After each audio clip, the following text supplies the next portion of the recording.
Geometric progression பெருக்கு தொடர் வரிசை. ஸோ இது வந்து தான் இப்போ நம்ம பார்க்க போகிறோம். லாஸ்ட் டைம் நம்ம பார்த்தது என்ன, கூட்டுத்தொடர் வரிசை ஏபி, இது வந்து பெருக்கு தொடர் வரிசை ஜிபி அப்படின்னு சொல்லுவாங்க. ஸோ பெருக்கு தொடர் வரிசை எப்படி இருக்கும் அப்படின்னா, அதுக்கோட ஜென்ரல் ஃபார்ம் எப்படி இருக்குன்னு பார்த்தீங்கன்னா, AR square AR cube AR power n-1 n டேர்ம்ஸ்க்கு போகும்போது ஏஆர் n-1 வந்துடும். ஸோ அதோட ஜென்ரல் டேர்ம் வந்து tn is equal to a into r into r power n-1 a into r power n-1. இதில் ஏன்றது என்னன்னா ஃபஸ்ட் டேர்ம், ஆர்ன்றது என்னதுன்னா பொது விகிதம். அதில் எப்படி நம்ம கூட்டுத்தொடர் வரிசையில் ஏன்றது ஃபஸ்ட் டேர்ம் தான். சேம் வே இதில் அங்கே டிஃப்ரென்ஸ் வந்து பார்த்துருப்போம். கூட்டுத்தொடர்னா ரெண்டு நம்பர்ஸ்க்கு இடையில இருக்கிற வித்தியாசம் எவ்வளோன்னு பார்த்துருப்போம். இது பெருக்கு தொடர்ன்றதுனால அதோட ரேஷியோ விகிதம், ஆறுன்றது ரேஷியோ, அதை தான் ஆறுன்னு மென்ஷன் பண்ணியிருக்காங்க. ரேஷியோன்ற விகிதத்தை பொது விகிதம் எவ்வளோ இருக்குது, ரெண்டு நம்பருக்கு இடையில விகிதம் வந்து சேமாக இருக்கும். ஃபஸ்ட் அண்ட் செகண்டுக்கு இடையில இருக்கிற விகிதம் அண்ட் செகண்ட் அண்ட் தேர்டுக்குள்ளே இருக்கிற ரேஷியோ வந்து நமக்கு சேமாக இருக்கும். ஸோ அதுதான் ஆர் பவர் n-1. என்னன்றது எந்த டேர்மை ஃபைண்ட் அவுட் பண்ண போகிறோமோ அத்தனாவது டேர்ம் அதுதான் என்ன. ஸோ அதை அப்ளை பண்ணிக்கிடுவாங்க. ஸோ இப்போ இது வந்து ஏன்றது முதல் உறுப்பு, ஏஆர்ன்றது ரெண்டாவது உறுப்பு, ஏஆர் ஸ்கொயர் என்று மூணாவது உறுப்பு, என்னாவது உறுப்பு ஏஆர் பவர் n-1. ஸோ பொது விகிதம் அதில் டிஃப்ரென்ஸ் கண்டுபிடிக்கிறதுக்கு நம்ம என்ன பண்ணுவோம், காமன் டிஃப்ரென்ஸ் அது பொது வித்தியாசம் கண்டுபிடிக்கிறதுக்கு அங்கே T2 மைனஸ் T1 போடுவோம். அதே பெருக்கு தொடராக இருந்தால் பெருக்கு தொடரில் இருக்கும்போது ரேஷியோ தான் சொல்கிறோம். ஸோ பொது விகிதம் காமன் ரேஷியோன்னு வரும்போது ஆர், அப்படி வரும்போது T2 by T1 T3 by T2 அதை மாதிரி எழுதணும். ஸோ அப்படி பார்த்தீங்கன்னா ஏஆர் பை ஏஆர் வந்து நமக்கு கிடச்சிரும். T3 பை T2 போடும்போது AR square by AR is equal to R. So அந்த ஆர்ன்ற ரேஷியோ வந்து ஒவ்வொரு டேர்முக்கும், இந்த டேர்ம் எடுத்துட்டிங்கன்னா இதுலேயும் ஆறுன்ற ரேஷியோ காமனாக இருக்கும், இதுலேயும் எடுத்து பார்த்தீங்கன்னா ஆறுன்ற ரேஷியோ காமனாக இருக்கும், இதுலேயும் ஆறுன்றது தான் வரும். ஸோ ரெண்டு டேர்முக்கு இடையில இருக்கிற ரேஷியோ வந்து நமக்கு காமனாகவே எப்போதுமே இருக்கும். அதை வந்து நம்ம எடுத்துக்கணும். ஸோ கூட்டுத்தொடர் வரிசையில் டின்றது காமன் டிஃப்ரென்ஸ் காமனாக இருக்கும், இது வந்து காமன் ரேஷியோ அது வந்து காமனாக இருக்கும். ஸோ ரெண்டுக்குள்ள வித்தியாசம் தான். அதுக்கான formula a plus n-1 into d, இதுக்கான formula a into r power n-1. அதை இதையும் கன்ஃபியூஸ் பண்ணிக்கக்கூடாது. இது வந்து ஏபின்னு சொல்லுவாங்க, அதை இது வந்து ஜிபின்னு சொல்லுவாங்க. ஓகேங்களா? அதே மாதிரி ஒரு 3 எண்கள் பெருக்க தொடர் வரிசையில் இருந்தால் அதுக்கான நிபந்தனை, அப்படி என்ன நிபந்தனை அப்படின்னு சொல்லி பார்க்குறோன்னா b square is equal to ABC. அதாவது எப்படி இருக்குன்னு பார்த்தீங்கன்னா, ஒரு பெருக்குத்தொடர் நிபந்தனைகள் இப்போ வந்து ஏ பி சின்னு 3 காமன் டேர்ம்ஸ் இருக்குது. இந்த 3 டேர்மும் ஒரு பெருக்குத்தொடர் வரிசையில் இருக்கா இல்லையான்றதை நம்ம ஐடென்டிஃபை பண்ணணும்னா அதுக்கான நிபந்தனை 3 ஒரே இதில் இருக்குது, ஒரு பெருக்குத்தொடர் வரிசையில் இருக்குன்றதை நம்ம தெரிஞ்சுக்கணும். அப்படின்னா அதுக்கான ஃபார்முலா என்னென்னா B square is equal to AC. இதில் அப்ளை பண்ணி பார்த்தீங்கன்னா பி ஸ்கொயர் வேல்யூவும் ஏசியோட ஏயும் சியையும் மல்டிப்ளை பண்ண வேல்யூவும் ஈக்குவலாக இருக்கும். அதே இது நம்ம கூட்டுத்தொடர் வரிசையில் பார்க்கும்போது என்ன சொல்லியிருந்தோம், 2b is equal to a plus cன்னு சொல்லியிருந்தோம். ஸோ அதுக்கும் இதுக்கும் என்னென்ன வித்தியாசம் இருக்குன்றதை நீங்கள் பார்த்துக்கணும் ஒவ்வொரு டைமும். அதே மாதிரி அதுக்கு என்ன சொல்லியிருந்தோம்னா, ஒரு 3 காமன் நம்பர்ஸ் வந்து ஃபஸ்ட்டு ஏதாவது ஒரு நம்பர்ஸ் எதுவுமே கொடுக்கல, ஃபஸ்ட்டு கூட்டுத்தொடர் 3 நம்பர்ஸ் கொடுக்காமல் இருந்தாங்கன்னா அதுக்கு நம்ம என்ன எடுத்துக்கணும் அப்படின்றத போன வீடியோவில் பார்த்துருந்தோம். சேம் வே பெருக்கு தொடர் வரிசையிலையும் அதை மாதிரி எதுவுமே கொடுக்கல அப்படின்னா என்ன பண்ணணும், என்ன நம்பர்ஸ் எடுத்துக்கணும் அப்படின்னு பார்த்தீங்கன்னா a by r ஏஆர் 3 நம்பரை கண்டினியூஸாக நம்ம எடுக்கிற மாதிரி எடுத்துக்கணும். இப்படி எடுத்திங்கன்னா இது ரெண்டுக்குள்ள டிஃப்ரென்ஸ் பார்த்தீங்கன்னா நமக்கு என்ன வரும்னா ஆர் வரும். அதே மாதிரி இது ரெண்டுக்குள்ள டிஃப்ரென்ஸ் எடுத்திங்கன்னா ஆர் வரும். அதே மாதிரி 4 உறுப்புகள் கொண்டு நமக்கு சொல்லியிருக்காங்க அப்படின்னு பார்த்தீங்கன்னா அதுக்கு நம்ம எடுத்துக்க வேண்டியது என்னதுன்னா a by r cube a by r AR cube அப்படின்னு எடுத்துக்கணும். ஸோ ஒரு 3 நம்பர்ஸ் வந்து கண்டினியூஸாக பெருக்குத்தொடர் வரிசையில் இருக்குது அப்படின்னா நீங்கள் எடுத்துக்க வேண்டியது அந்த 3 நம்பரை இதை மாதிரி நம்மளே அசியூம் பண்ணி எடுத்துக்கணும். அப்போ தான் எனக்கு ரேஷியோ வந்து சேமாக இருக்கும். அதனால தான் நம்ம இதை மாதிரி கன்சிடர் பண்ணுறோம். அதே மாதிரி 4 நம்பர்ஸ் வந்திருக்கு அப்படின்னு சொல்லி கொஸ்டின் வந்திருந்ததுன்னா அப்போ நீங்கள் இந்த மாதிரி பாட்டுன்னு எடுத்துக்கணும் அப்படின்றது தான் இதில். அதுக்கப்புறம் என்ன பண்ணோம், அதில் சம்ஸ் பார்த்தோம், ஆட் பண்ண இது எல்லாத்தையும் யூஸ் பண்ணி என்ன பண்ணலாம், நம்மளோட எத்தனாவது நம்பர்ஸ் அப்படின்றத ஃபைண்ட் அவுட் பண்ண முடியும். அதாவது nth டேர்ம் என்னன்றதை ஃபைண்ட் அவுட் பண்ணலாம், அல்ல அடுத்த நம்பர் என்னன்றதை ஃபைண்ட் அவுட் பண்ணலாம் இதை யூஸ் பண்ணி. அதாவது tn is equal to a into r power n-1 அந்த மாதிரி இந்த ஃபார்முலாவை வச்சுட்டு நம்ம என்ன பண்ணலான்னா nth டேர்மை ஃபைண்ட் அவுட் பண்ணலாம். ஓகேங்களா? இதை வச்சுட்டு என்ன பண்ணுவோம், நம்மளால் ஃபைண்ட் அவுட் பண்ணோம்னா இந்த டேர்மை இதை யூஸ் பண்ணி நம்ம nth டேர்மை ஃபைண்ட் அவுட் பண்ணலாம். nthன்றது எத்தனாவது டேர்ம் வேணாலும் இருக்கலாம், ஃபஸ்ட் டேர்மாக கூட இருக்கலாம். அதில் ஃபஸ்ட் டேர்ம் வந்து நமக்கு கொடுத்துட்டாங்கன்னா ஆரோட வேல்யூ நமக்கு தெரிஞ்சதுன்னா nth டேர்மை ஃபைண்ட் அவுட் பண்ணிக்கலாம். ஓகேங்களா? இதே இது ஏதாவது 16th டேர்மு 17th டேர்ம் கொடுத்துட்டு வேறு ஏதாவது இன்னொரு டேர்மை ஃபைண்ட் அவுட் பண்ண சொன்னாலும் நம்ம அதை யூஸ் பண்ணி இந்த ஃபார்முலாவில் அப்ளை பண்ணி நம்மளால் ஃபைண்ட் அவுட் பண்ண முடியும். அதுக்கப்புறம் அதோட 3 வரிசைகள் கூட்டுத்தொடரில் பெருக்கு தொடரில் இருக்குது அப்படின்னா அதுக்கான நிபந்தனை வந்து b² = AC. இதுவும் நமக்கு ஃபைண்ட் அவுட் பண்ணிக்கணும். அதுக்கப்புறம் இப்போ சம் ஆட் பண்ணால் எப்படி கூட்டுத்தொடர் வரிசையை ஆட் பண்ணுமோ அதே மாதிரி பெருக்கு தொடர் வரிசையை ஆட் பண்ணும்போது SN அதுக்கு இருக்கிற மாதிரி இதுக்கும் SNன்றது வரும். இப்போ நம்ம வந்து AR² AR⁴n−1ன்ற ஒரு டேர்ம் இது வந்து ஃபுல்லாக ஸ்டார்டிங்லேருந்து nth வரைக்கும் நமக்கு தெரியுது. இந்த டேர்மை நம்ம ஆட் பண்ணணும், ஒரு பெருக்கு தொடர் வரிசையை ஆட் பண்ணணும்னா அதோட ஃபார்முலா என்னன்னு பார்த்தீங்கன்னா A × R⁻n−1 இதில் வந்து R = ≠ 1 இருக்கணும். ஏன்னா R = 1 இருந்ததுன்னா என்ன ஆகும், இங்கே 1 - 1 0 ஆயிரும். n/0 ∞. ஸோ அது வந்து நமக்கு இருக்கக்கூடாது. ஸோ ரேஷியோவில் எப்போதுமே அதாவது காமன் ரேஷியோ பொது விகிதம் எப்போதுமே 1 இருக்கக்கூடாது. அதை வந்து நம்ம கன்ஃபார்மாக அண்டர்ஸ்டாண்ட் பண்ணிக்கணும். ஸோ அப்போது ஒரு வரிசை ஏதாவது கொடுக்குறாங்க, அந்த வரிசையை வந்து காமன் ரேஷியோ இருக்கிற மாதிரி நீங்கள் போடுறீங்க ஏதாவது ஒரு, அப்போ அதுக்கு வந்து அதோட கூடுதல் எவ்வளோ இருக்குது அப்படின்றது மாதிரி கேட்டாங்க அப்படின்னா நீங்கள் யூஸ் பண்ண வேண்டிய ஃபார்முலா இந்த ஃபார்முலாவை எடுத்து யூஸ் பண்ணணும். ஓகேங்களா? அதே மாதிரி அவனே கொடுத்துருவாங்க ஒரு முடிவுடா தொடர் அப்படின்ற மாதிரி எதையாவது கொடுக்குறாங்கன்னு வைங்களேன். இப்போது 9 3 1 அப்படின்னு ஒரு முடிவுடா தொடர் இருக்குதுன்னு வச்சுக்கோங்க. இந்த முடிவுடா தொடரில் நீங்கள் என்ன பண்ணணுன்னா எனக்கு SN ஃபைண்ட் அவுட் பண்ணி சொல்லுங்கள், சம் ஃபைண்ட் அவுட் பண்ணி சொல்லுங்கள், அந்த உறுப்புகளின் கூடுதல் எவ்வளவுன்றதை எனக்கு ஃபைண்ட் அவுட் பண்ணி சொல்லுங்கள் அப்படின்னு கேட்டாங்கன்னா இதில் ஏன்றது உங்களுக்கு தெரியும் 9 ரேஷியோ என்ன பண்ணுவீங்க, ஆறுன்ற வேல்யூ ஃபைண்ட் அவுட் பண்ணால் T2/T1 அப்போது 3/9 R = 3/9 1/3. ஓகேங்களா? ஸோ இதில் அப்ளை பண்ணாலே போதும். அப்போ S∞ = A வந்து நமக்கு தெரியும் என்னதுன்னா 9/1 - ஆரோட வேல்யூ 1/3. ஸோ இதில் அப்ளை பண்ணி நீங்கள் ஃபைண்ட் அவுட் பண்ணிட்டீங்கன்னா 9/3 - 1 2/3. இப்போ நமக்கு ஃபைனலாக எவ்வளோ வரும், 9/1 × 3/2 that is equal to 27/2.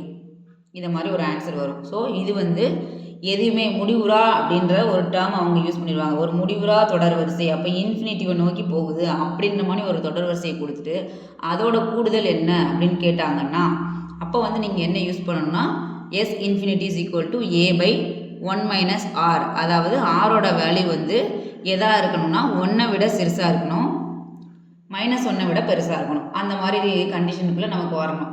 இப்போ இதை பார்த்தீங்கனாலே நமக்கு ஆரோட வேல்யூ நமக்கு 1/3 1 விட சிறுசாக தான் இருக்குது, அதே மாதிரி -1 விட அதிகமாக இருக்குது. அப்போ 0 to 1 இருக்கிற மாதிரி தான் இருக்கணும், மைனஸ்குள்ளே போகக்கூடாது அந்த வேல்யூ. அதை மாதிரி இருந்தால் மட்டும்தான் இந்த மாதிரி இதை வந்து நம்ம யூஸ் பண்ணிக்கணும்.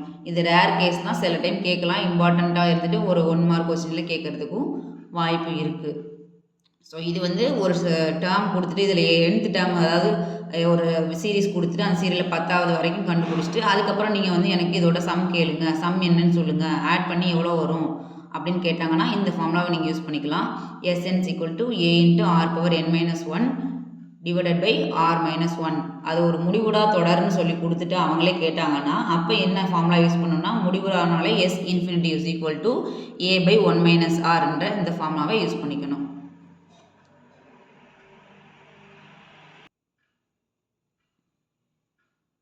இப்போ பார்த்தீங்கன்னா சிறப்பு தொடர்கள் ஸ்பெஷல் சீரீஸ்ன்னு இருக்குது. இதில் வந்து எப்படின்னா இதுக்கு முன்னாடி நீங்கள் வந்து ஒவ்வொரு டேர்மே நீங்கள் ஃபைண்ட் அவுட் பண்ணியிருப்பீங்க. எப்படி ஃபைண்ட் அவுட் பண்ணியிருந்திருப்பீங்கன்னா ஒவ்வொன்றுக்கும் ஃபார்முலா போட்டு பண்ணியிருந்தோம், ஒவ்வொன்றுக்கும் ஒவ்வொரு ஃபார்முலா இருந்தது. பட் இப்போ வந்து இதை மாதிரி ஸ்பெஷல் சீரீஸ்னால் இந்த சீரீஸ்க்கு இந்த ஃபார்முலாவை மட்டும் அப்ளை பண்ணால் போதும், வேறு எந்த ஃபார்முலாவும் நமக்கு அப்ளை பண்ண தேவையே இல்லை. ஒரு வேளை அது ஏபியாக இருக்கா ஜிபியாக இருக்கா இதை மாதிரி எதையுமே பார்க்காம அந்த டேர்மை பார்க்கும்போதே நமக்கு ஒரு ஆட் பண்ணுறதுக்கான ஒரு மூலக்கூறு ஏதாவது இருக்குதா, அது ஒரு இந்த மாதிரி சீரீஸாக இருக்குதா, அதை மாதிரி தெரிஞ்சதுனாலே நம்ம டேரெக்டாக ஏபியா ஜிபியான்னு பார்க்காம நமக்கு தெரிஞ்ச ஒரு ஃபார்முலாவை அப்ளை பண்ணிட்டு டக்குன்னு நம்மளால் ஈஸியாக கடந்து போக முடியும். ஸோ அதுக்கு தான் இங்கே வந்து கொடுத்துருக்காங்க.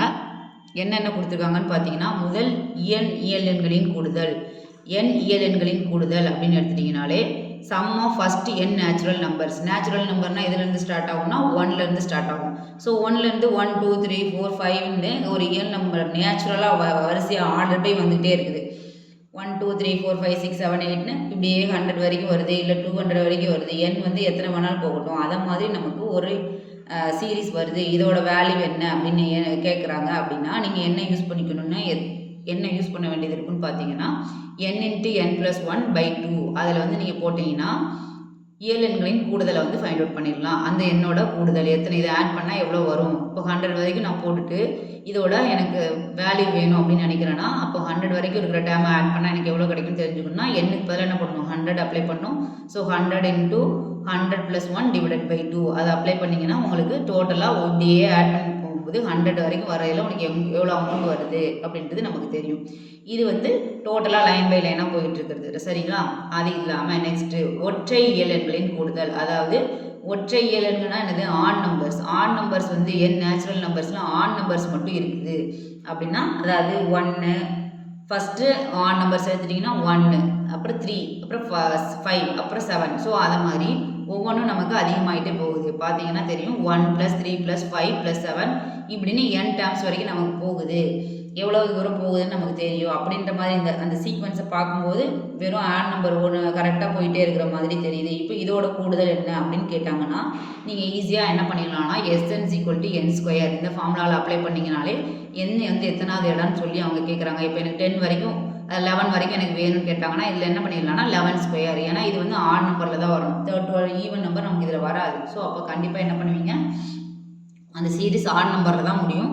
அப்போ ஆட் நம்பரில் கடைசி எந்த நம்பர் முடியுதோ அந்த நம்பரோட ஸ்கொயர் மட்டும் போட்டாலே போதும், நமக்கு வந்து ஆன்சர் கிடச்சிரும். அதோட ஆட் பண்ணால் எவ்வளோ வருமோ அந்த வேல்யூ அதில் கிடச்சிரும். ஓகேங்களா?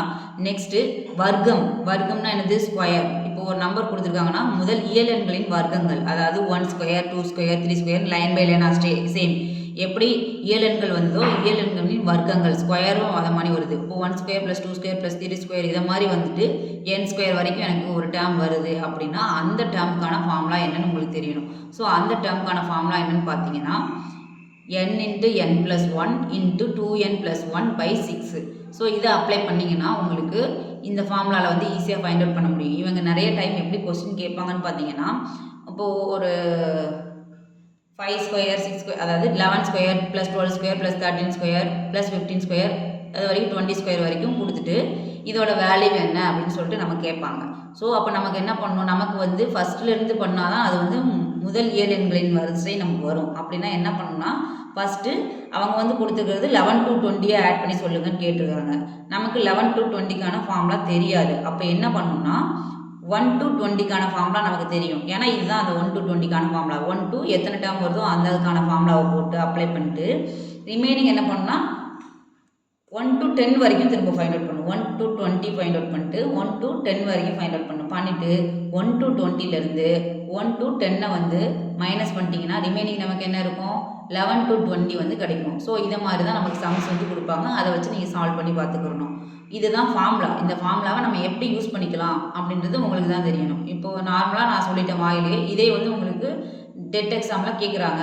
இந்த மாதிரி கொடுத்துட்டு ஒரு டேர்மை கொடுத்துட்டு 100 to 200 வரைக்கும் எனக்கு ஸ்கொயரில் வருது, இதோட வேல்யூ மட்டும் சொல்லுங்கள் அப்படின்னு கேட்டாங்கன்னா நீங்கள் ஃபஸ்ட்லேருந்து 1லேருந்து 200 வரைக்கும் ஸ்கொயர் எவ்வளோன்றதை கண்டுபிடிக்கணும். ப்ளஸ் அதுக்கப்புறம் நெக்ஸ்ட் என்ன பண்ணணும், 1லேருந்து 100 வரைக்கும் அதோட ஸ்கொயர் என்ன அந்த டேர்முக்கான வேல்யூ கண்டுபிடிக்கணும். அதுக்கப்புறம் அதை மைனஸ் பண்ணிட்டீங்கன்னா ரிமைனிங் இருக்கிற 200 வரைக்கும் இருக்கிறது, 100லேருந்து 200 இருக்கிற வேல்யூ வந்து நமக்கு கிடைச்சிரும்.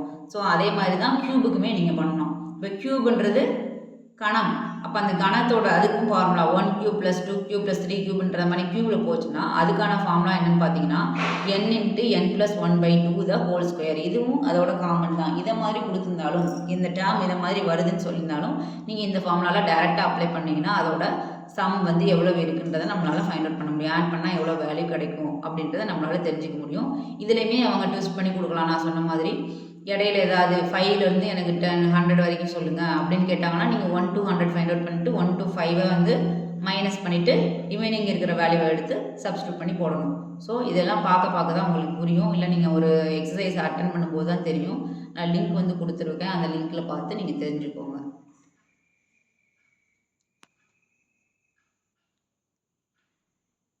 இப்போ சம்குள்ளே போகலாம்.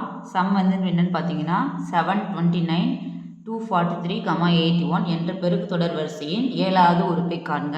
ஸோ இப்போ இதில் வந்து இந்த மாதிரி பெருக்கு தொடர் வரிசை ஜிபின்னு கொடுத்துட்டாங்க. ஒரு வேளை அவங்க எதையுமே கொடுக்கல, இந்த டேர்ம் வந்து ஜிபியா ஏபியான்னு எதையுமே கொடுக்கலன்னா உங்களுக்கு பார்க்கும்போதே அதை ஐடென்டிஃபை பண்ண தெரியணும். டேர்ம் வந்து ஜிபியில் இருக்கா ஏபியில் இருக்கா அப்படின்றத. அப்படி இதை பார்த்தீங்கனாலே உங்களுக்கு தெரியும் எவ்வளோ வித்தியாசங்கள் இருக்குது. வித்தியாசம்ன்றது டிஃப்ரென்ஸ் எவ்வளோ இருக்குதுன்னு பார்த்தா தெரியும். இந்த டிஃப்ரென்ஸ் வந்து நம்மளால் மேட்ச் பண்ண முடியலை.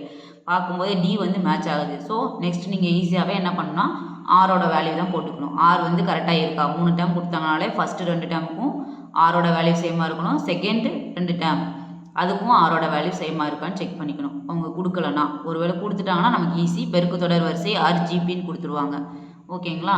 இப்போ இது நமக்கு A1ன்றது ஃபஸ்ட்டு, ஏன்றது ஃபஸ்ட்டு டேர்மு, அதை வந்து T1ன்னு சொல்லுவோம். ஃபஸ்ட் டேர்ம் T1, அதோட வேல்யூ 729. D2 வந்து 243ன்னு கொடுத்தாச்சு. இப்போ நம்ம பெருக்கு தொடர் வரிசைன்றதுனால காமன் ரேஷியோ பொது விகிதம் வந்து ஃபைண்ட் அவுட் பண்ணுவோம். அப்போ R is equal to T2/T1. அதில் போட்டிங்கன்னா ஃபஸ்ட்டு T2ஓட வேல்யூ 243 டிவைடட் பை T1 வந்து 729. அப்போ இதை ஆட் பண்ணிங்க, நீங்கள் மல்டிப்ளை பண்ணி டிவைட் பண்ணி போட்டிங்கன்னா உங்களுக்கு என்ன வருதுன்னா 1/3 கிடைக்கும். அப்போ ஆரோட வேல்யூ நமக்கு எவ்வளவு 1/3. அப்போ இவன் நமக்கு தெரிஞ்ச ஃபார்முலா, காமன் டேர்முக்கான ஃபார்முலா பெருக்கு தொடர் வரிசைனா Tn is equal to A into R power n minus 1. A value நமக்கு தெரியும், R வேல்யூ ஃபைண்ட் அவுட் பண்ணியிருக்கோம். என்னோட வேல்யூ வந்து அங்கே 7வது உறுப்பை தான் கேட்டிருக்காங்க. அப்போ n வந்து நமக்கு இங்கே எவ்வளவு 7 மைனஸ் 1 வந்து நமக்கு என்ன ஆகிடும்னா 6 ஆகிடும். ஓகேங்களா. அப்போது T7 நீங்கள் போட்டிங்கன்னா 1/3, 6 ஹோல் பவர் 7 மைனஸ் 1னா 6. ஸோ அப்போ என்ன பண்ணோம் 1/6, அதே மாதிரி 3/6. 1/6 எவ்வளோ போட்டாலுமே 1 தான் வரப்போகுது. அப்போ 3/6 போடுங்க. 3/6 போட்டிங்கன்னா எவ்வளோ வருதுன்னா 729. ஸோ இந்த 729ம் கீழே இருக்கிற 729ம் நம்ம கேன்சல் ஆகிட்டு டீயோட வேல்யூ வந்து என்னதுன்னா நம்ம T7ஓட வேல்யூ 1 வந்து கிடைக்கிது. ஸோ அப்போ இந்த நம்பர் 7வது உறுப்பு எப்படி இருக்குன்னு பார்த்தீங்கன்னா 1ஆ இருக்கும். ஓகேங்களா. இப்போ x+6, x+12 மற்றும் x+15 என்பன ஒரு பெருக்கு தொடர் வரிசையின் தொடர்ச்சியான 3 உறுப்புகளில் எனில் எக்ஸின் மதிப்பை காண்க. அப்போ அவங்க என்ன சொல்லியிருக்காங்க, x+6, x+12, x+15 இப்படி 3 உறுப்பு. இந்த 3 டேர்மும் பெருக்கு தொடர் வரிசையில் இருந்தால் அதோட எக்ஸோட வேல்யூ என்னன்னு கேட்குறாங்க. அப்போ பெருக்கு 3 நம்பர்ஸ் வந்து பெருக்கு தொடர் வரிசையில் இருக்கிறதுக்கான நிபந்தனைகள் நம்ம படிச்சிருப்போம். அது என்னன்னா நமக்கு தெரியும் B² = AC. இதுதான் அதோட நிபந்தனை. பெருக்கு தொடர் வரிசையில் இருக்கணும்னா, அதே இது கூட்டு தொடர் வரிசையில் இருக்கணும்னா 2B = A + C. இப்போ நமக்கு பெருக்கு தொடர் வரிசையில் தான் சொல்லியிருக்காங்க. ஸோ அப்போ ஃபஸ்ட்டு 3 டேர்மை ABCன்னு எடுத்துக்கணும். ABCன்னு எடுத்தாச்சு. B² = AC தான் நமக்கு பெருக்கு தொடர் வரிசையில் இருக்கிறதுக்கான நிபந்தனை. ஸோ அப்போ அந்த நிபந்தனை சாட்டிஸ்ஃபை பண்ணுதுனா தான் பெருக்கு தொடர் வரிசைன்னு சொல்லிட்டாங்களே, அப்போ சாட்டிஸ்ஃபை கண்டிப்பாக பண்ணும். அப்படின்னு எடுத்துக்கிட்டிங்கன்னா B வந்து நமக்கு x+12 the whole square, A வந்து x+6 into C வந்து x+15. ஸோ இதை வந்து A + B the whole square எழுதணும்னா A² + 2AB + B² எழுதியிருக்கோம். இதை வந்து உள்ளே கொண்டு போய் மல்டிப்ளை பண்ணியிருக்கோம். x into x², 15x, இதை வந்து பண்ணிங்கன்னா 6x, இது வந்து 6 into 15 90. ஸோ இது எல்லாத்தையும் மல்டிப்ளை பண்ணிவிட்டு இதை எல்லாத்தையுமே ஒரே டேர்ம் x², அதுக்கப்புறம் 3x இது இப்படின்னு சொல்லிட்டு இதில் ஒரே ஒரு அன்னவுன் தான் இருக்குது. என்னன்னு பார்த்தீங்கன்னா x. ஒரு ஈக்குவேஷனில் ஒரு அன்னவுன் இருந்தால் நம்மளால் ஈஸியாக சால்வ் பண்ண முடியும். ஸோ அதை மாதிரி சால்வ் பண்ணிங்கன்னா நமக்கு என்ன கிடைக்குதுன்னு பாருங்கள். x = -15 நமக்கு கிடைக்கும். ஓகேங்களா. x = -15. ஸோ அப்போது இது வந்து அதோட எக்ஸின் மதிப்பு நமக்கு என்னன்னு கேட்டிருந்தாங்கன்னா x = -18 அப்படின்ற மாதிரி நம்ம ஆன்சர் சொல்லிக்கணும். x = -18 அப்படின்னு நான் சொல்லணும். ஓகேங்களா. நெக்ஸ்ட் வந்து என்னென்னு பார்த்தீங்கன்னா, ஒரு பெருக்கு தொடர் வரிசையின் அடுத்த 3 உறுப்புகள் பெருக்கல் பலன் 343. ஸோ ஒரு பெருக்கல் பலன் வந்து 343 மற்றும் அவற்றின் கூடுதல் வந்து 91/3 எனில் அந்த 3 உறுப்புகளின் பொது விகிதம் எவ்வளவுன்னு கேட்டிருக்காங்க. ஸோ ஒரு பெருக்கு தொடர் வரிசையில் இருக்குது. பெருக்கு தொடர்னால் அதோட ஆர்டர் வந்து எப்படி இருக்கும், A/R ஏஆர் இதுதான் நமக்கு காமன் டேம். 3 டேம் கொடுத்தாச்சு. 3 தொடர்னு சொல்லிட்டாங்க. 3 உறுப்புகள்னாலே நம்ம பெருக்கு தொடர் வரிசைனா A/R ஏஆர்னு காமன் டேம்ஸ் எடுத்துக்கணும்னு சொல்லியிருக்கோம். அதே இது கூட்டுத்தொடர் வரிசையாக இருந்தால் என்ன எடுத்துக்கணும் லாஸ்ட் வீடியோவில் சொல்லியிருக்கோம். சரிங்களா? ஸோ இப்போ இது பெருக்கு தொடர் வரிசையில் அந்த நம்பர்ஸை பெருக்குனா அதோட பெருக்கல் பலன், அதாவது பெருக்குனா மல்டிப்ளை பண்ணா A/R into R, A/R into A into A/R, இதை மாதிரி A/R into A into AR இப்படி போட்டிங்கன்னா இதோட வேல்யூ வந்து 343 ஆமாம். அதே இது என்ன சொல்லியிருக்காங்க, அதை வந்து நம்ம ஆட் பண்ணோன்னா 3ஐயும் கூட்டணும்னா அதோட வேல்யூ வந்து 91/3 அப்படின்னு சொல்லியிருக்காங்க. ஸோ இப்போ நம்ம இதை வந்து எடுத்துக்கிறோம். இதில் பார்த்தீங்கன்னா இந்த ஆரும் நமக்கு கேன்சல் ஆயிடும். கேன்சல் ஆயிடுச்சுன்னா ரிமைனிங் இருக்குது ஏ இன்னொரு ஏ அனதர் ஏ. அப்போ A into A cube is equal to எவ்வளவுனா 343. இதுலேருந்து நம்ம ஏயோட வேல்யூ ஃபைண்ட் அவுட் பண்ணலாம். எப்படின்னா ஏ வந்து 7 கியூப் தான் நமக்கு 343. 7 × 7 47, 47 × 7 343. அப்போ ஏயோட வேல்யூ நம்ம ஃபைண்ட் அவுட் பண்ணியாச்சு. நமக்கு என்ன கேட்டிருக்காங்க, பொது விகிதம் ஆரோட வேல்யூ தான் நம்ம கேட்டிருக்காங்க. ஸோ பொது விகிதம் ஃபைண்ட் அவுட் பண்ணுறதுக்கு என்ன பண்ணலாம் அப்படின்னு பார்த்தீங்கன்னா, ஏதாவது ஒரு ஈக்குவேஷனில் நீங்கள் என்ன பண்ணலாம், ஏவை கொண்டு போய் சப்ஸ்டியூட் பண்ணலாம். அப்போ நம்ம என்ன பண்ணுறோம், ஈக்குவேஷன் 1 எடுத்துக்கிறோம். இந்த ஈக்குவேஷன் 1ல் நம்ம வந்து சப்ஸ்டியூட் பண்ண போகிறோம். ஈக்குவேஷன் 1ல் சப்ஸ்டியூட் பண்ணுறது பார்த்தீங்கன்னா எடுத்துக்கோங்க இதில் வந்து ஏ வந்து நம்மளை ஈஸியான காமனாக எடுத்துக்க முடியும். காமனாக எடுத்துட்டிங்கன்னா இதில் மூணுலேயுமே ஏ இருக்குது. ஏ வெளியில் எடுத்துக்கிட்டிங்கன்னா 1/r + 1 + r அப்படி இருக்கும். அதுதான் இங்கே எழுதியிருக்கேன். ஏ காமனாக எடுத்துகிட்டு 1/r + 1 + r is equal to 91/3. இப்போது இதில் வந்து நமக்கு 91/3ன்றது ஓகே. இதை வந்து ஆர் வந்து நமக்கு இதில் இது 3 இதுக்குமே காமனாக எடுக்கணும் இல்லையா, இந்த 3 டேமுக்குமே. ஸோ அதை மாதிரி எடுத்துட்டோம்னா எல்சிஎம் எடுத்துட்டோம்னா ஆர் வந்து இங்கே வந்துடும். அதனால் இங்கே வந்து 1க்கு பதிலாக ஆர் வந்துடும். ஆர் வந்து r² சேஞ்ச் ஆகிடும். இப்போ நமக்கு தெரியும் ஏ வந்து 7. ஸோ 7ன்றதை இங்கே அப்ளை பண்ணுறீங்க. இதை மாதிரி அப்ளை பண்ணிட்டு நீங்கள் இங்கே திரும்பி எடுத்துகிட்டு வரும்போது என்ன ஆகுதுன்னா, இந்த 3 இந்த சைடு வந்துடும், 7 வந்துட்டு கீழே வந்துடும். ஸோ அதே மாதிரி அப்ளை பண்ணிங்கன்னா 3 இங்கே வந்துடும். அதே மாதிரி இந்த ஆர் வந்து என்ன ஆகிடும், உங்களுக்கு இந்த சைடு மூவ் ஆயிடும். 91 ஆர்ன்னு மாறும். அப்புறம் இது 7ஆல் மல்டிப்ளை பண்ணி டிவைட் பண்ணும்போது சேஞ்ச் ஆகிட்டு 13 ஆர்னு உங்களுக்கு ஆன்சர் வந்து வரும். இப்போ இந்த வேல்யூ 3 + 3r + 3r² = 13 ஆர்னு இருக்குது. இதுக்கப்புறம் இந்த ஈக்குவேஷனை வந்து நம்ம இப்போ இந்த ஈக்குவேஷனை சால்வ் பண்ணிங்கனாலே உங்களுக்கு 3r² - 10r + 3 = 0ன்னு கிடைக்கும். இதில் வந்து நம்ம ஆரோட வேல்யூ ஃபைண்ட் அவுட் பண்ண முடியும். ஒரே அன்னோன் தான். அப்போ அந்த ஆறுன்றதுக்கு 3r - 1 r - 3 = 0ன்னு இருக்கணும். அப்போ வந்து 3r - 1 = 0, r - 3 = 0. இப்படி போட்டிங்கன்னா ஆரோட வேல்யூ 1/3ஆகவும் இருக்கலாம், இல்லை 3ஆகவும் இருக்கலாம். அப்போ உங்களுக்கு கொடுத்துருக்குற ஆப்ஷனில் 1/3 கொடுத்துருக்காங்களா இல்லை 3 கொடுத்துருக்காங்களா அப்படின்னு பார்த்துட்டு 2ல் எது கொடுத்துருந்தாலுமே ஆன்சர் கரெக்டு. வேறு ஏதாவது கொடுத்துருந்தாங்கன்னா நீங்கள் மாற்றி இது பண்ணிக்கணும். ஆனால் கன்ஃபார்மாக அது 2ல் ஏதாவது ஒன்று தருவாங்க. ஓகேங்களா? நெக்ஸ்ட்டு ஒரு பெருக்குத்தொடர் வரிசையில் S16 = 4095 மற்றும் R வந்து 4 எனில் அதன் முதல் உறுப்பை காண்க. அப்போ X6 வந்து 4095ன்னு கொடுத்துட்டாங்க. ஆரோட வேல்யூ கொடுத்துட்டாங்க. அப்போ ஒரு பெருக்குத்தொடர் வரிசை வந்து நமக்கு பார்க்கும்போது இன்ஃபினிட்டி இல்லைன்றதை அவங்க சொல்லிட்டாங்க. இன்ஃபினிட்டினா அதோட வேல்யூ வந்து முடிவுறா அப்படின்ற வார்த்தையிலையோ இல்லை இன்ஃபினிட்டியோவோ எதையாவது கொடுத்துருந்துருப்பாங்க. இப்போ அதை மாதிரி இல்லை அப்படின்னா நமக்கு SNக்கான ஃபார்முலா நமக்கு தெரியும். SN = A × r⁻n - 1 / r - 1. So இதில் ஆர் நமக்கு தெரியும். முதல் உறுப்பு தான் கேட்டிருக்காங்க. முதல் உறுப்பு தான் ஏ தான் நமக்கு தெரியாது. SNோட வேல்யூ தெரியும். ஸோ ஒரே ஒரு அன்னோன் தான். ஒரு ஈக்குவேஷன் ஒரு அன்னோன். அதில் நீங்கள் சால்வ் பண்ணிட்டீங்கன்னா S6 பதிலாக நீங்கள் என்ன பண்ணலாம், 4095 எண்ணுக்கு பதிலாக 6 போட்டுருவீங்க. ஸோ இதை போட்டு அப்ளை பண்ணிட்டீங்கன்னா உங்களுக்கு ஆரோட வேல்யூ எவ்வளவு, ஆரில் ஏயோட வேல்யூ எவ்வளவு, ஃபஸ்ட் டேமோட வேல்யூ எவ்வளவுன்றது நமக்கு ஸ்டெப் பை ஸ்டெப்பாக ஃபாலோ பண்ணால் நமக்கு தெரிஞ்சிடும். இதில் நமக்கு கிடச்சிருக்க வேல்யூ ஏ வந்துட்டு = 3ன்னு வந்து தெரியுது. ஓகேங்களா? நெக்ஸ்ட்டு வந்து 2 + 4 + 6 இப்படியே போயிட்டு +80 வரைக்கும் போகுது. இதோட கூடுதல் காண்க அப்படின்னு சொல்கிறாங்க. ஸோ இதை பார்த்தீங்கன்னா நம்ம நார்மலாக என்ன பண்ணலாம்னா 2 + 4 + 6 இருக்கே, நமக்கு தெரிஞ்சது 1 2 3 இருந்தால் தான் நமக்கு இயலெண்களின் கூடுதல் அப்படின்றது தெரியும். அது இல்லாமல் நெக்ஸ்ட் பார்த்தீங்கன்னா ஆட் நம்பர்ஸுக்கு நமக்கு தெரியும். 1 3 5 அப்படின்னு இருந்ததுன்னா அதோட இது தெரியும். பட் இது வந்து ஈவன் நம்பர்ஸாக கொடுத்துருக்காங்களே, இதை எப்படி நம்மளால் ஃபைண்ட் அவுட் பண்ண முடியும் அப்படின்னு நீங்கள் யோசிக்கக்கூடாது. ஈவன் நம்பர்ஸாக கொடுத்துருந்தா சிம்பிளாக என்ன பண்ணலாம் அப்படின்னா, இங்கே பாருங்கள், எடுத்து 2வை வெளியில் எடுத்துருங்க, அவ்வளோதான். ஈவன் நம்பர்ஸ்னால் 2வை மட்டும் வெளியில் எடுத்துகிட்டா போதும். ஈவன் நம்பரில் டூவை வெளியில் எடுத்துட்டிங்கன்னா 2ஆல் டிவைட் பண்ணிட்டீங்கனாலோ 2வை வெளியில் எடுத்தீங்களோ காமனாக 2வை வெளியில் எடுத்துட்டிங்கன்னா இது வந்து 1 + 2 + 3 அப்படியே வரும். ஏன்னா நீங்கள் இந்த 2ஆல் மல்டிப்ளை பண்ணும்போது உள்ளே வந்து 2 2 சார் 4 2 3 சார் 6 அப்புறம் 2 40 சார் 80 இதே டேர்ம் தான் உங்களுக்கு வரப்போகுது. ஸோ அப்போ 2 வந்து காமனாக வெளியில் எடுத்துட்டிங்கன்னா இப்போ இது வந்து எப்படி இருக்குது, ஒரு காமனாக நார்மல் இயல் எண்களின் கூடுதல் மாதிரி இருக்குது இல்லையா. முதல் இயல் எண்களின் கூடுதல் மாதிரி இருக்குது. அப்போ அதுக்கான formula n × n/2 n × n + 1/2 அதில் அப்ளை பண்ணிங்கன்னா என்னோட வேல்யூ இங்கே எவ்வளோ நமக்கு 40. அந்த 40 வந்து இதில் அப்ளை பண்ணிட்டீங்கன்னா உங்களுக்கு கிடச்சிரும். இன்ட்டு 2ன்றதை நீங்கள் ஏற்கனவே இங்கே வச்சுருக்கீங்க, இதை அப்ளை பண்ணாலே உங்களுக்கு ஆன்சர் வந்துடும். ஓகேங்களா. அப்போ ஒவ்வொன்றா அப்ளை பண்ணிட்டு வந்தீங்கன்னா உங்களுக்கு இதோட ஆன்சர் வந்து 1640 அப்படின்றத நம்மளால் ஐடென்டிஃபை பண்ண முடியும். ஸோ இந்த சம் பார்த்தீங்கன்னா 6² + 7² + 8² ப்ளஸ் இது எது வரைக்கும் போகுதுன்னா 21² கூடுதல் கேட்டிருக்காங்க. நான் முன்னவே சொன்ன மாதிரி தான் இவங்க இன் பிட்வீனில் அதை மாதிரி கேட்டாங்கன்னா நம்ம என்ன பண்ணணும்னா ஸ்டார்டிங்லேருந்து எண்டு வரைக்கும் ஃபைண்ட் அவுட் பண்ணிவிட்டு ஸ்டார்டிங்லேருந்து ரிமைனிங் இருக்கிற வேல்யூ வரைக்கும் ஃபைண்ட் அவுட் பண்ணிட்டு மைனஸ் பண்ணால் போதும்னு.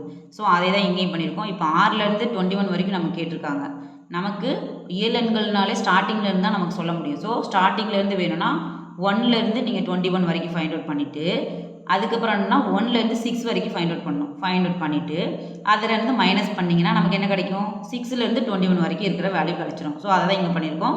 6லேருந்து 21² நமக்கு வேணும் அப்படின்னா r²லேருந்து 21² வரைக்கும் வேணும் அப்படின்னா 1லேருந்து என்ன பண்ணணும், 21²க்கான ஃபார்முலா அப்ளை பண்ணணும். ரிமைனிங் அடுத்து என்ன பண்ணணும்னா 1லேருந்து இது 5² வரைக்கும் கண்டுபிடிச்சா தான் திரும்ப 6 வந்து நமக்கு வரும். 6லேருந்து நம்ம கண்டுபிடிக்க வேண்டியது இருக்குது. அப்போ அதை மைனஸ் பண்ணிக்கலாம். அப்போ டோட்டலாக இதுலேருந்து டோட்டல் நம்பர்ஸ் ப்ளஸ் இங்கேருந்து நீங்கள் 6க்குள்ளே என்ன இருக்குது 1லேருந்து 5² வரைக்கும் ஃபைண்ட் அவுட் பண்ணிட்டீங்கன்னா அந்த மொத்த டேர்ம்லேருந்து இதை மைனஸ் பண்ணிட்டீங்கன்னா ரிமைனிங் இருக்கிறது என்னது 6லேருந்து 21² அது வந்து நமக்கு கிடைக்கும். ஸோ அதை தான் இங்கே எழுதியிருக்கோம். 1லேருந்து 21 வரைக்கும் ஃபைண்ட் அவுட் பண்ணணும். 1 to 21 அண்ட் இது வந்து 1 to 5 அந்த மாதிரி டேர்மில் நம்ம எடுத்துகிட்டு வரோம். அப்போ நமக்கு வர்க்கங்களின் கூடுதல் அதாவது ஸ்கொயர் மாதிரி இருந்ததுன்னா அதோட ஃபார்முலா நமக்கு என்னென்னு தெரியும். n × n + 1 × 2n + 1 / 6ன்றது தெரியும். ஸோ இந்த 21 வரைக்கும் nன்றதை 21 எடுத்துக்கணும். இந்த இடத்துல 5 வரைக்கும் ஃபைண்ட் அவுட் பண்ணுறதுனால nன்றதை 5ன்னு எடுத்துக்கணும். இது ரெண்டையும் தனித்தனியாக ஃபைண்ட் அவுட் பண்ணுங்கள். ஃபைண்ட் அவுட் பண்ணிட்டு ரெண்டுமே என்ன பண்ணணும், மைனஸ் பண்ணணும். மைனஸ் பண்ணிங்கனாலே உங்களுக்கு ஆன்சர் வந்து கிடச்சிரும். இப்போ இதில் வந்து நீங்கள் பார்த்தீங்கன்னா 33311 - 55ன்னு வருது. இதில் வந்து மைனஸ் பண்ணி போட்டிங்கன்னா உங்களுக்கு இந்த ஆன்சர் கிடைக்கும். ஸோ இப்படி தான் நீங்கள் கொடுத்துருக்கிற சம்மை வந்து சால்வ் பண்ணி பழகணும். ஓகேங்களா.